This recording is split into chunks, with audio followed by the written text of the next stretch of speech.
Alors, replongeons-nous un instant au début des années 1900. C'est une époque, d'une effervescence intellectuelle assez incroyable. On a des idées complètement révolutionnaires qui émergent, portées par des géants comme Albert Einstein, Sigmund Freud, bref, des gens qui sont en train de complètement chambouler notre vision du monde. Au cœur de toute cette agitation, deux géants se démarquent vraiment. D'un côté, Einstein, qui est en train de redéfinir l'univers lui-même. De l'autre, Freud, qui plonge dans les abysses de l'esprit humain. Et il y a ce jeune philosophe, Karl Popper, qui les observe tous les deux et qui va remarquer une différence fondamentale qui allait changer à jamais notre façon de concevoir la science. Tout commence avec une sorte d'énigme qui se cache dans la nature même de leurs prédictions.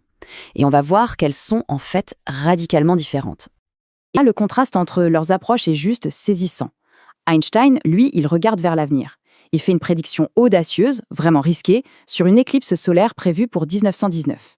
La méthode de Freud, à l'inverse, elle se tourne vers le passé. Son truc, c'est qu'elle peut expliquer n'importe quel comportement, ce qui la rend de fait impossible à réfuter.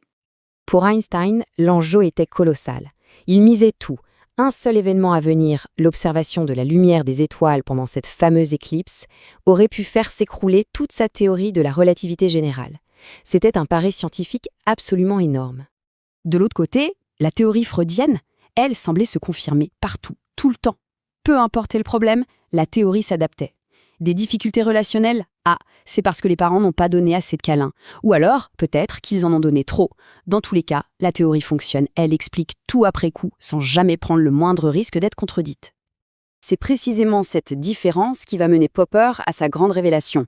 Une idée qui va résoudre l'énigme et tracer une ligne de démarcation très claire entre la vraie science et ce qu'il va appeler la pseudo-science. Et voilà, en une seule phrase, Popper résume toute sa pensée. Ce qui fait la force d'une théorie, ce n'est pas sa capacité à être confirmée, mais bien sa capacité à survivre à des tentatives de réfutation. C'est un renversement complet de perspective.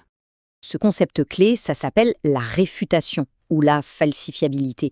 C'est la pierre angulaire de la science. Une théorie qui, en principe, ne peut pas être prouvée fausse, eh bien ce n'est tout simplement pas une théorie scientifique. Elle peut être intéressante, bien sûr, mais elle joue dans une autre catégorie. Pour que ce soit bien clair, prenons une analogie toute simple mais très parlante. Comment est-ce qu'on s'y prendrait pour aborder la question du Père Noël de manière scientifique, selon Popper? Alors si on cherche à confirmer la théorie, on va trouver des preuves absolument partout. Les cadeaux qui apparaissent comme par magie le matin de Noël, les Pères Noël dans les centres commerciaux, toutes les chansons, toutes les histoires, le monde entier semble confirmer la théorie, si c'est la seule chose qu'on recherche. Mais l'approche scientifique, elle, est totalement différente. On ne cherche pas à prouver que le Père Noël existe. Non, on va essayer de prouver qu'il n'existe pas. Le test le plus sérieux qu'on puisse imaginer, ce serait de mettre en place une expérience pour tenter de le prendre la main dans le sac. Et voilà le moment de vérité.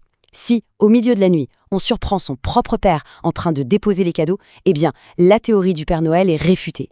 L'hypothèse n'a pas survécu au test. C'est ça, la puissance de la réfutation. Elle tranche, elle donne une réponse claire. Bon, maintenant qu'on a vu l'idée générale avec cette analogie, passons à une description un peu plus systématique des principes que Popper a établis pour la démarche scientifique. De cette grande idée découlent quelques règles assez simples. D'abord, une confirmation n'a de la valeur que si elle découle d'une prédiction risquée, d'une théorie qui dit « ceci ne peut pas arriver ». Du coup, le seul vrai test, c'est d'essayer de la réfuter. Si une théorie ne peut pas être réfutée, ce n'est pas de la science. Et enfin, et c'est peut-être le plus dur, quand une théorie est réfutée, il faut avoir le courage de l'abandonner. Ces trois mots, au fond, résument tout l'héritage de Popper pour la science moderne. Ils ne sont pas exactement synonymes, mais ils pointent tous vers la même idée centrale. Une théorie doit s'exposer au risque, au danger d'être contredite par l'expérience. Maintenant, prenons un peu de hauteur et regardons les implications philosophiques de cette idée, parce qu'elles vont bien au-delà des murs d'un laboratoire. Et ça, c'est un changement majeur. Popper nous apprend en quelque sorte à renoncer à cette quête de la certitude absolue qui est finalement impossible. La connaissance scientifique n'est pas une vérité gravée dans le marbre, c'est simplement notre meilleure hypothèse, notre meilleure explication à un instant T. Alors, comment est-ce qu'on devrait aborder nos propres convictions? Eh bien, avec une certaine humilité intellectuelle. On a le droit de croire ce qui semble le mieux soutenu par les faits, bien sûr, mais il faut toujours garder à l'esprit qu'on pourrait avoir tort. La certitude, c'est l'ennemi du savoir, parce qu'elle nous empêche de questionner et donc d'apprendre. Et c'est là que réside toute la beauté de la chose. Avoir tort, ce n'est pas un échec, c'est un progrès. Chaque erreur qu'on élimine, chaque hypothèse qu'on réfute, c'est un pas de plus qui nous rapproche de la vérité.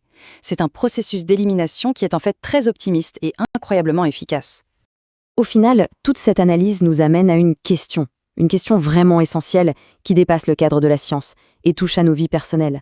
Car le véritable défi, c'est d'appliquer ce principe à soi-même. Alors quelle est cette croyance, peut-être très ancrée, qu'on serait prêt à soumettre au test le plus impitoyable de tous, celui de la réfutation ?